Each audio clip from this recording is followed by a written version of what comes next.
Bunaqa kotletlar pishirish uchun ozgina xarajat qilsa, hech narsa qilmaydi. Kartoshka, piyozlarni qirg'ichdan chiqarib olib, mol go'shti qiymasidan solamiz. Ustiga bitta tuxumni chaqamiz va ziravorlarni ketma-ketlikda qo'shamiz. Kotletlarimiz qiymasi ichiga ozgina osh sodasi ham solib yuboramiz.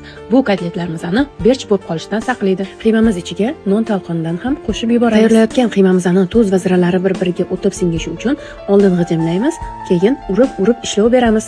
Mana kotletlarimiz qiymasi birpasda tayyor bo'ldi. Endi shaklga kirgizamiz. Men kichik ko'rinishga keltirdim va yog'da orqa oldi qizarguncha qovurib olamiz. Kotlet taomi juda qiyin va tayyorlanishi uzoq cho'ziladigan taomlarga kiradi, lekin men ko'rsatgan usulda tayyorlasanglar, vaqtingizga achinmaysizlar. Orqa oldi qizarib pishib chiqqan kotletlarimizni alohida idishga solamiz. Tavadagi yog'dan ozgincha qoldirib, ortiqchasini olib qo'yamiz. Qolgan yog'ga kotletlarni sousini tayyorlab olamiz. Bitta piyozni to'g'rab olamiz va tavadagi yog'da chetlari qizarguncha qovurib olamiz. Chetlari qizarib pishgan piyoz ustiga pomidor pastasidan ham qo'shib yuboramiz. Sousimiz ustiga ozgina tuz solib, ustidan qaymoqni solib yuboramiz.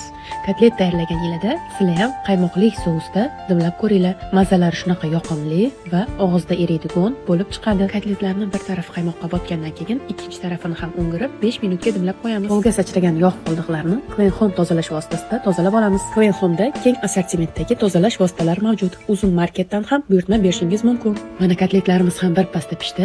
Endi yaqinlarimizga ulashish uchun dasturxonga tortamiz. Bu kotletlarni siz ham bir marta bo'lsa ham pishirib ko'ring va mazasiga baho bering. Mazali kotlet retseptini yo'qotib qo'ymaslik uchun saqlab oling. Menga obuna bo'ling.